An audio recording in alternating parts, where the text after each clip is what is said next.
Hi, I'm Dr. Tom Horvath, President of Smart Recovery. I'm announcing a new Smart Recovery resource on overcoming procrastination. Psychotherapist Dr. Bill Knaus, EDD, is famous for helping individuals overcome procrastination. He originated the procrastination self-help movement. He has worked with thousands of individuals in his private practice and in his transformational workshops, and over 1 million individuals have profited from reading his best-selling books on procrastination. Dr. Knaus is an original director of postgraduate training in rational emotive behavior therapy. He has helped train over 1,000 counselors and psychotherapists. Dr. Knaus also originated Rational Emotive Education, an evidence-based positive mental health program for children and teens. He is known by many in Smart Recovery as the author of the Smart Recovery Primer, a manual which helped launch Smart Recovery. He is a former professor who has authored more than 20 books, including the Procrastination Workbook, published by New Harbinger in 2002, which grew out of his group work with individuals suffering from hardcore procrastination. His latest book, And Procrastination Now, McGraw-Hill, 2010, is his fifth and most up-to-date book on how to overcome procrastination. The first ever online workshop on procrastination was hosted by Smart Recovery and presented by Dr. Knaus in the summer of 2011. This workshop has been recreated as a series of short videos entitled Combatting Procrastination. Smart Recovery is pleased to announce the release of Part 1 of this series, What is Procrastination? Hello, my name is Dr. Bill Knaus. Let's talk about procrastination. Practically everybody procrastinates. In fact, for some it's a major nemesis. It's almost crippling. Even if it isn't crippling, it can still be a major drain on your time and on your resources. And if you can increase your effectiveness 10 to 15% by using time that you ordinarily would spend procrastinating, you may very well find that your sense of being an efficient, effective human being goes up dramatically. Here's what we'll do. Well, we'll naturally start off with what procrastination is, because I think it's important to have a foundation. You have to know what you're dealing with in order to be able to deal effectively. In Part 2, I'll describe why it's important to take a no-blame approach to yourself. In fact, there's a whole history of humankind that suggests that blaming, chastising, and beating down on yourself rarely does very much good. In fact, it's a distraction and another form of procrastination. Third, we're going to look at 7 principles for change. Apply them with some degree of consistency and you're going to find yourself operating much more effectively. Next, we'll look at cognitive, emotive, and behavioral ways of knowing and changing procrastination.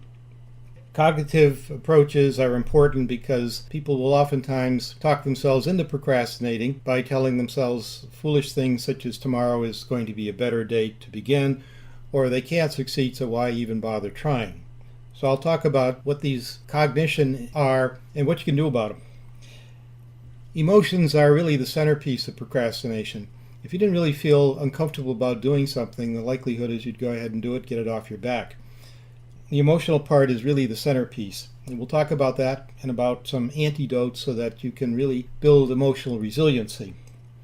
Behavioral part is pretty clear, that if you weren't diverting into something less pressing, less important, easier, then you wouldn't be procrastinating. So we'll talk about how people divert the activities in their life, which are these tendencies that are habitual to veer off into a different direction, and what you can do about it. Next, we'll get into special techniques. There's a variety of different ways in which you can go about dealing with procrastination beyond the cognitive, emotive, and behavioral approaches that you'll learn. And that includes the flip technique, where what you do is you turn the tables on procrastination. We'll get into the flip technique and other methods as well. Finally, we'll get into special issues. And this is possibly the start of a series of special issues. The one we'll deal with today will be learning procrastination. It just comes about in countless ways, and it's almost like the invisible elephant in the room. There's something there that seems to be blocking learning, and very often it's procrastination. So we'll get into learning procrastination to wrap the program up. At the end of this phase, you're probably going to find that you can combat procrastination. Before we get to part one, here's a question. At the end of your life, when you write your autobiography, what chapters would you like to see included that if you procrastinate won't be there? What type of enrichment would you like to add to your autobiography that currently isn't there? That identifies some key areas of procrastination that may be your goals right now. But whether they're your goals now or whether or not there's something you want to undertake later, think about it. And as you think about what we talk about in the program, also think about how those concepts apply to writing that autobiography that will give you the richness of experiences that you so desire. Procrastination is easy to joke about. As you can imagine, I've heard many. Here are a few of the harmless variety. A group of tourists gathered around the front of the Great Pyramid of Giza and listened intently to what the guide had to say. That the pyramid was made with over 1,300,000 large blocks made of limestone. Tourists raised their hand and asked how long did it take. The guide puffed up and said it was a project of 100 years. Another said, a government project. A few days after a New England blizzard, Marge turned to George and said, well, gee, I think we ought to get our shovels and go out and start shoveling the snow. George looked back and said, gee, why bother? Eventually it will melt. It's easy to crack jokes about procrastination, but as you'll see, procrastination is not a laughing matter. What is procrastination is a legitimate and also logical question. Here's a definition that describes the process. Procrastination is an automatic problem habit of needlessly delaying timely and relevant activities until another time. Procrastination normally starts with an awareness of an unpleasant feeling about some kind of an activity, and the emotion ranges from really a bare whisper of negative affect or emotion to sheer panic. It may also start with a mood. On this emotional dimension, procrastination can be a simple default reaction to avoid something unpleasant, boring, threatening, unwanted, or uncomfortable. But it also may be complicated by depression, anxiety, perfectionism, and other conditions that are unpleasant to experience. Procrastination always involves substituting something less timely or important. In other words, you automatically shift to easier, safer, more pleasant activities. So your faucet is leaking. Instead of reading up on how to fix it, what you do is kick back and watch TV. Procrastination practically always includes some form of procrastination thinking, such as a tomorrow or mañana illusion, where you think that you'll get to it later after you've rested, when you've allowed your thinking to season a bit more. For example, I'll mow the lawn after reading my email, again, just to make sure I didn't miss anything. Now, the excuses that you give yourself, which is you'll get to it later because you're not ready right now, you're too tired or whatever it may be, are often quite different than the excuses you give to others to justify delaying. For example, one of my students years ago told me he couldn't take the test because his grandmother died. So he needed time to go to the funeral, and would I give him a retest later? So I agreed to that, and just off the cuff I said, well, was it a paternal grandmother? He said, oh, it was my paternal grandmother. The following year, the same student came back and said, gee, I can't take the test, Dr. Knaus, my grandmother died. I said, well, which side of the family was it? He said, oh, my mom's mom. All right, he took the test. Another instance was a student who went through 8 years of college, and this was one of his last courses. He took it with me because he knew I knew something about procrastination. Now, at the end of the semester, he said, gee, I haven't got my term paper done, and I'm not ready for the test, but I was hoping that you would pass me. And I said, why? He said, well, you understand procrastination, why people procrastinate. I said, yeah, I do. You either get the test done, the term paper in on time, or you're here for another semester. And in other words, people will make up all kinds of excuses to justify their delays to other people, and the excuses that they give to themselves typically are quite different. The excuses you give yourself are designed to avoid work. The excuses that you give to others are designed to get you off the hook. If you can describe procrastination as a cognitive, emotive, behavioral process of delaying, then you should be able to map out what you do when you procrastinate. If you can map it, you can take more precise steps to stop, delay, impede the process, and start a process that can lead you to creating those interesting chapters for your autobiography that are based on real solid accomplishments that are done without needless and unnecessary delays. So mapping your own procrastination process can be an eye-opener. So I'll give you an example. Let's take Jane, who had an accounting report to do that she really didn't want to do for a variety of reasons, including uncertainty about where to begin, how to write the first sentence, making something compelling and important, and so her list of reasons to delay go on. So before starting her accounting report, Jane decided to mow her lawn first. Then she told herself at the same time that she'd go and do the report after cutting the lawn. She felt relieved. She'll get the report done after cutting the lawn. Now the interesting thing about the relief is a reward for delay. So if she made a decision, she'll get to it later. She had an interim activity, which is the mowing of the lawn, and the relief actually reinforces the procrastination thinking and the delaying actions that took place in this particular instance. Now, as she finished mowing the lawn, Jane looked across and saw her neighbor lounging by a pool sipping lemonade. Now, this is a favorite neighbor of hers, and they have lots of interesting things in common, so she walks over and hobnobs with her neighbor. Several hours later, darkness descends. She goes home, cooks dinner.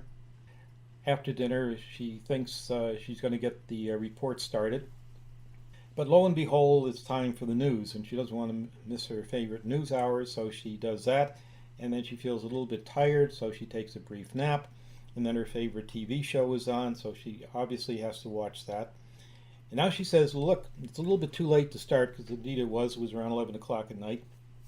So she said, I'll get up early tomorrow.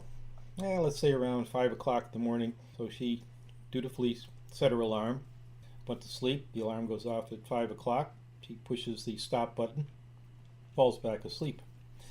Now she goes into work and has to explain why the report isn't ready. And she said, some of the necessary reports needed for my report weren't available. Can I have an extension? Jane's map is clear enough to see. First of all, as far as the emotion, you see this in the negative affect that comes from uncertainty. How is she going to start? What is the first sentence going to be like, and so on. You're also going to see thinking that you'll get to it later, and then she diverts into mowing lawn, and then visiting a friend, and then watching the news, watching her favorite TV, planning on getting to it in the morning, which is another form of procrastination thinking, and then asking for an extension, which doesn't necessarily follow in all cases, but oftentimes people will ask for extensions when there's deadlines involved. It's hard to tell when procrastination starts, but you can bet it's early in life.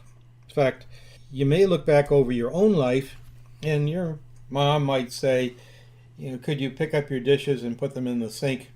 And you might say, can I do it later? Well, that's an indication that you want to put it off because you have something else you'd rather do, or you just find the task itself onerous, or whatever the reason may be. If that's granted, you can get to it after you watch your TV show or whatever, then that tends to reinforce procrastination. But more often than not, people will say no. But it's the occasional reinforcement for delay that sometimes can make it occur more often, which means that you find that you can get away with procrastinating enough of the time to make it worth your while to try practically all of the time when something doesn't seem to be in your immediate interest to do. Well, let's take a look at a typical situation where a kid has a homework assignment. Now, not everyone, as we know, promptly jumps on the homework assignment as soon as they get home. And we'll say in Jim's case, he has a homework assignment and he has a procrastination plan, which means that he breaks when he arrives home and then he'll do homework after dinner. That's basically the plan, and that's a manana type idea, tomorrow idea. I'll get to it later after dinner. So it's throwing it out into the future further and further. The result is that Jim watches TV after dinner, he plays video games, sits in his room doing nothing, And he minimizes the significance of the avoidance. It's only homework, it's a pain, who wants to do it? And then the following morning he gives his teacher an excuse. So you'll note this is the same type of pattern. He's uncomfortable, doesn't want to, is ill at ease about the assignment, whatever it may be. The plan is to do it later, after dinner, so that projects it further and further into the future. And then he engages in diversionary activities such as watching TV, playing video games, and so on. He gives his teacher the excuse that his computer crashed. This is certainly a better one than the dog ate my homework. There are many causes for procrastination. For example, watching parents and others model procrastination may show you how you go about doing it.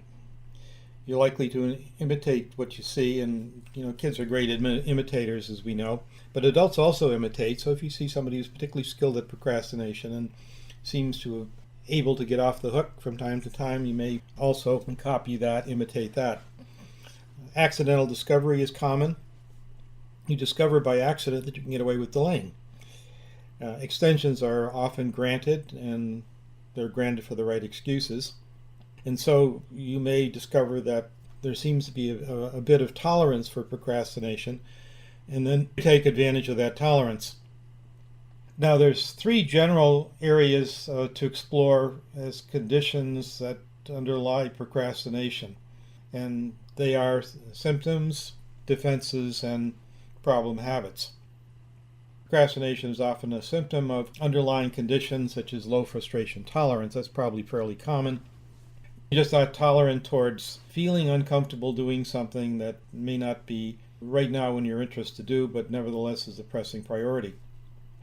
Self-doubts, you might get caught up in your emotional underwear and delay because you're not sure where to begin, you're uncertain, you're not seeing yourself as capable enough, whatever it may be. Perfectionism, anxiety, depression, anger, and more, all are underlying conditions that connect with procrastination. They either coexist with or sometimes are causative of. Sometimes procrastination is a defense against fear of failure, facing unpleasant confrontations, so you do something different. As a problem habit, and procrastination in many instances it's a habit that's repeated because it's well practiced and rewarded. In the area of causes, it's sometimes important to get to the core. What's going on, what's underlying it all. Now, it's easy to see things on the surface, such as tomorrow thinking, but it may not necessarily be so simple to get to self-doubts, and that's more of a core issue. If self-doubts is a core issue, by forcing yourself to follow through on activities, you may begin to build confidence. On the other hand, sometimes it's important just to use the task that you're putting off, whatever it may be, as a vehicle whereby you develop that confidence. So you get a two for benefit. You're able to build confidence in yourself while at the same time getting things done. And again, that makes for far more interesting reading when it comes time to do your autobiography. When most people think of procrastinating, they think of deadlines such as getting their taxes in on time, returning library books before the due date, meeting production schedules, or passing in a school essay by its due date. But these are the tip of the procrastination iceberg. What lurks below the surface is oftentimes far more important. And this includes putting off personally relevant activities. I think this is the more serious form of procrastination. Here the issue is reducing stress, losing weight, getting adequate exercise, improving your social life, finding the love of your life, even writing the great American novel. And practically everybody has at least one of these important life goals. And here the issue is, when do you start and how do you sustain the effort when there is no deadline? Now, practically everyone will see meeting externally imposed deadlines as a clear enough form of procrastination if you go over that repeatedly. On the other hand, how many people do you know are likely to write in their autobiography that their big accomplishment in life is that they met many of the deadlines that lay before them? And they got their taxes in on time, and they got their auto inspected before the deadline, and they got their library books back before it missed the due date. Getting deadline tasks off your back is obviously very important because it eliminates a big needless stress. If you have something hanging over your head, It's a distraction, and if you distract yourself by diverting into frivolous activities or lower level activities, you've wasted time and gained virtually nothing in the process. Your personal contributions are probably the ones that you're going to highlight, and these are the events that are typically worth a second look. And they may include effectively running a charitable event to help a friend with cancer pay for help. So, what's your big life task, big goal that you've been putting off? We all have natural tendencies that can trigger procrastination. Like any other animal, we're inclined to go for the easiest meal. For example, a lion will chase down the slower antelope in a herd. You don't necessarily see them running after the quicker ones. Because it's easier, we'll grab for the low-hanging fruit on a tree. When the fruit are gone, we'll climb to get to the next lowest meal. Few will start at the top and work their way down. It just doesn't seem to be in the cards. We're creatures of habit who tend to repeat what we've done before. This is the inertial path, where once you're on it, it's challenging to shift gears to do things in different and more efficient ways. Thus, you recline on the couch and watch TV because this is easier to do than to trim the overgrown shrubbery in your backyard, front yard, and around your house. Besides, you tell yourself the plants won't grow significantly between now and tomorrow, but as we all know, eventually you're going to have to pay the piper. But not today, you tell yourself. And of course, this is where procrastination starts to come into play. Our primitive relatives have natural tendencies to avoid discomfort and to seek pleasure. And we're never far from those roots. However, we no longer live in a primitive world where you can always count on conserving energy by going for the low-hanging fruit on the tree. Instead, we live in a complex society with roles, rules, and responsibilities. Our tendencies to go for the low-hanging fruit can clash with social obligations where society wants you to grab for something a little higher. And as society becomes increasingly bureaucratized and complex, there are growing numbers of externally imposed tasks to be aware of and to do. So along with depression, it's not surprising that procrastination appears on the rise. Things become more complicated as more requirements are imposed. Procrastination becomes something that people tend to do more often. But that's a discussion for a later time. Live in an organized society and you'll have trade-offs. Sometimes you're going to have to stretch and climb the tree to get to the fruit, as you're going to find impediments placed in your path. So you do what you don't want to do in order to get what you want. You fill out tax forms and pay taxes, and you benefit from protective services, roadways, and other advantages. Filling out the forms can be a hassle that competes with your urge to live life in an easier way. As another example, you have an article to write. You don't want to take the time to do it. You're not particularly happy about writing. Still, if you want to keep your job and you like the recognition that can come from the effort, you either tough it out and get it done, or delay hoping that you won't pay a price for waiting. Hoping that you won't pay a price for waiting is generally a losing strategy. Third example is you have a negative habit that you'd wisely break, such as consuming oxycodone as if you were a vacuum. You waste a big part of your time securing this prescription drug and later trying to kick a tough addictive habit. So you're part of an intelligent species that can create complex societies. Your membership in that society is requirements that you restrain some of your natural tendencies for your own good and for the good of others.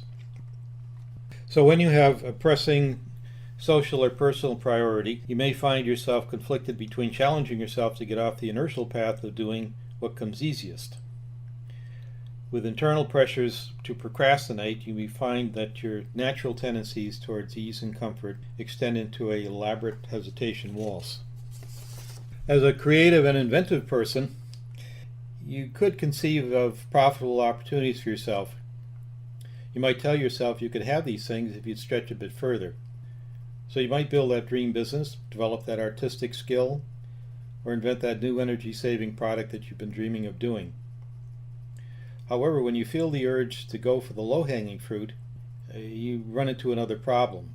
Here you might refuse the urge to diverge, and by doing so you can sweep procrastination out of the way.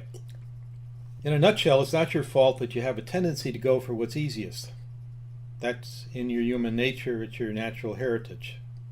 But invariably, you're going to face many choices between doing and delaying. You have some desires. Society has certain impositions.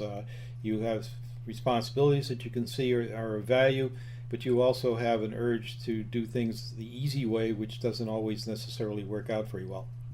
How you resolve these conflicts will partly determine what goes into your autobiography. Let's look at some procrastination complications and their resolutions so that you can write down more of the accomplishments in your autobiography and enjoy reading them at a later time. What's your procrastination style? Do you delay starting a task until time nearly runs out and then you get a rush when you try to beat the clock? I call this intrigue procrastination. Do you plan, organize, start, and then later stop a promising project in midstream? I call this behavioral procrastination. Health procrastination is where you let your health go to pot. Lateness procrastination is fussing with diversionary activities before you leave for an appointment or meeting and then practically always show up late. I name these and other procrastination styles from the context in which they occur, their distinguishing features, the nature of the process itself, or their end results. For example, intrigue procrastination gets its name from its end result. You're stimulated or aroused to get started when there is little time to delay. These last-minute rushes become crises. The clock may or may not win, but even if it doesn't win, you're there ready to go with an excuse in hand. So in intrigue procrastination, you make a decision to delay that later can lead to a crisis. You act as though you thought you could finish under the wire or talk yourself out of a bad situation. You may not necessarily intend to get yourself into a last-minute rush well before that happens, but that's what is the recurring pattern. Your defense may be to act aggressively to back people off, but you also might be charming in order to disarm. The message is, because I'm such a pleasant and friendly person, please don't penalize me.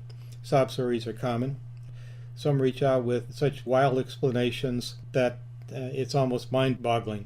My favorite came from a person who said he was captured by people who lived in the center of the earth. Well, this person was neither psychotic nor delusional, but obviously imaginative. Here's an Intrigue Procrastination Antidote if you find yourself in this trap. If you're in a position where you can either move forward or put something off, stop and think about the long-term effects of the decision. Listen to your self-talk. Do you tell yourself you'll get to it later? If so, ask yourself, what do I gain from an 11th hour rush? Now ask yourself, what long-term benefits do I gain when starting and finishing early? If you decide that the benefits of finishing sooner exceeds the thrill of delaying, push yourself into starting sooner. When you behaviorally procrastinate, you start many things and finish few.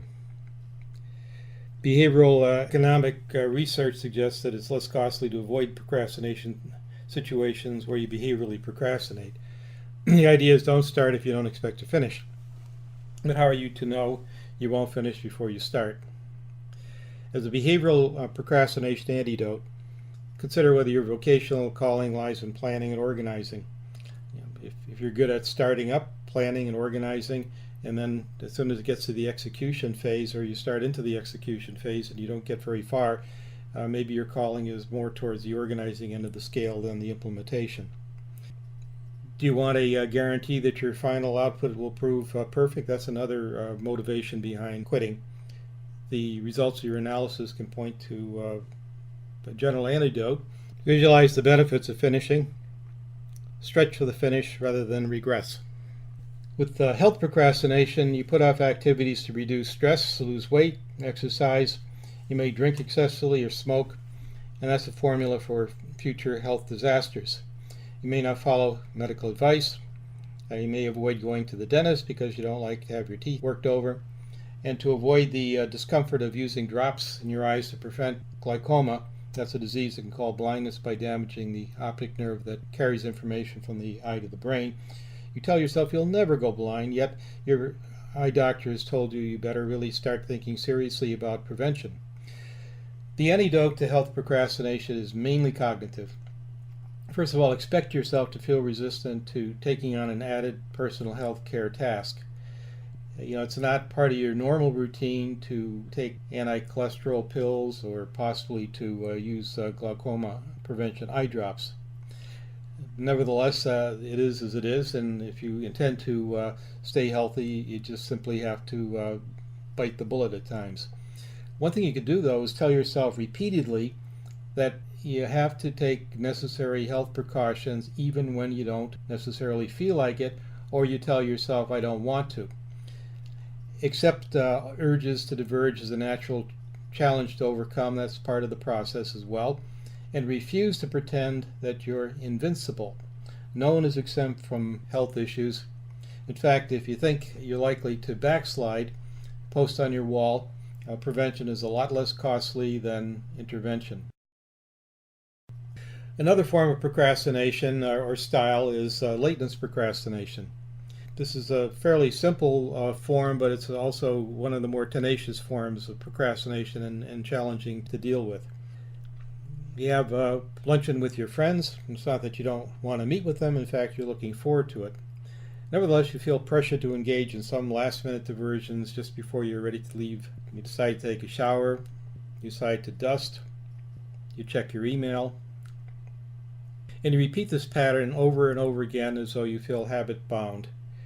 You may also hate to wait, and you don't want to start early because you may end up waiting for others.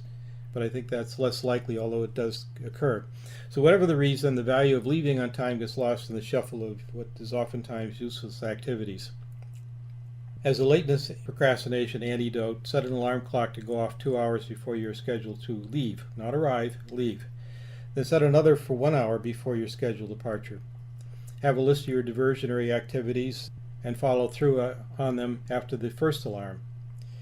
Intentionally doing the diversion may make them less appealing, and that leaves you an hour to prepare to get off in time so that you arrive on time.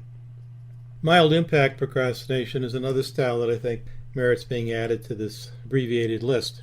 With mild impact procrastination, you have priorities that are not necessarily top at your list, but they keep getting shuffled down lower and lower on the list until they become crises, at which time you get involved in intrigue procrastination, rushing to finish at the 11th hour and then going through the usual routine of either trying to bully somebody into thinking that they can't really push you to finish what you haven't really started, or you try to finagle your way out of it by various cons, excuses, and so on and so forth.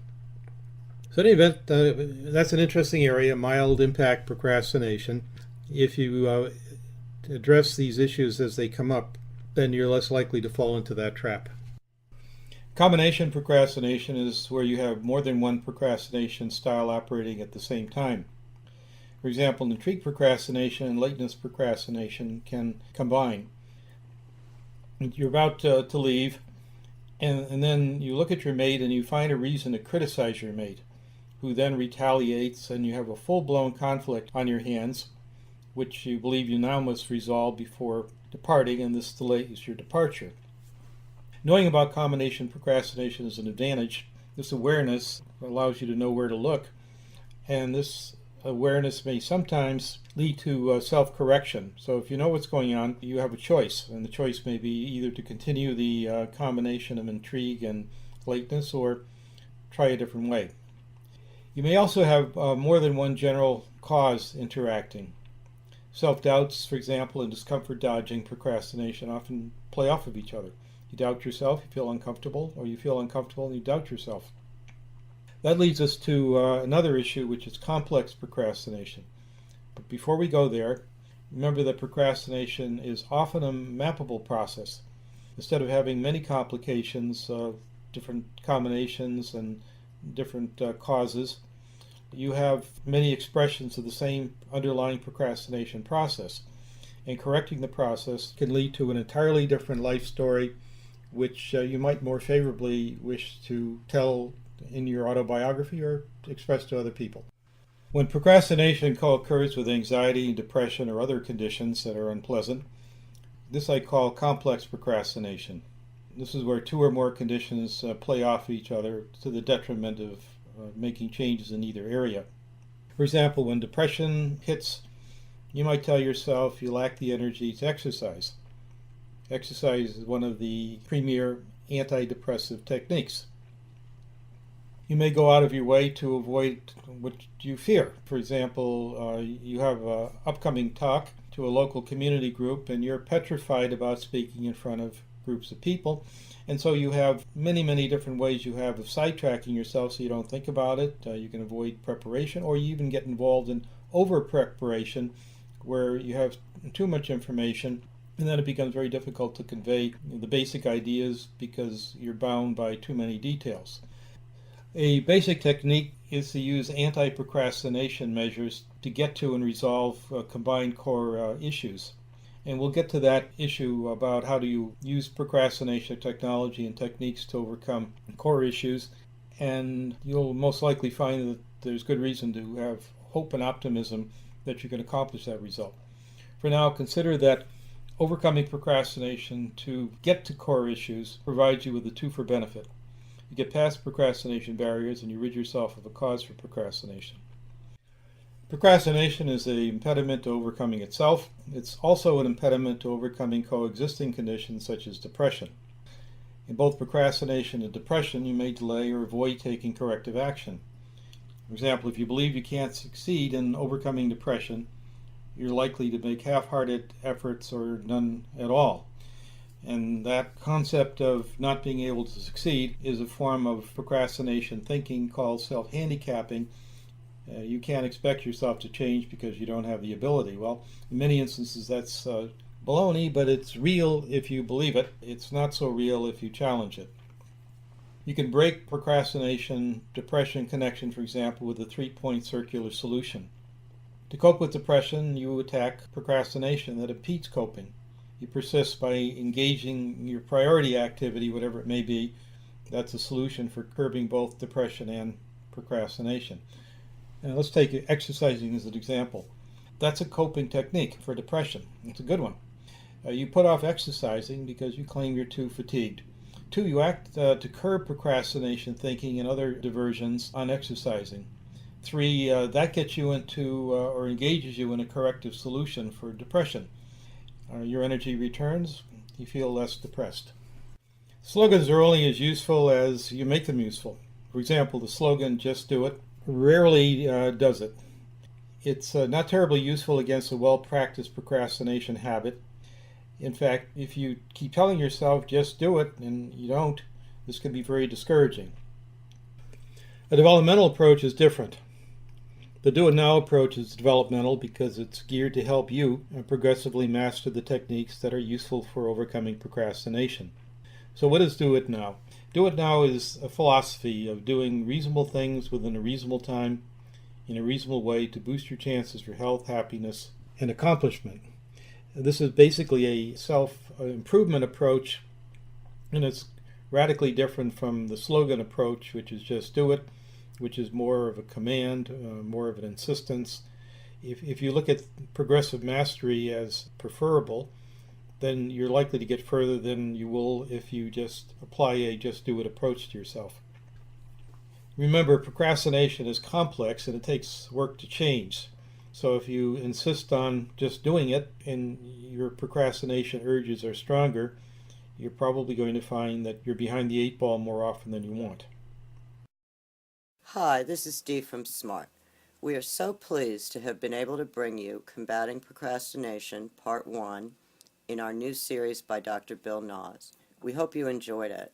We are immensely grateful to Dr. Knaus for both participating in our SMART events and then creating with us this fantastic visual presentation.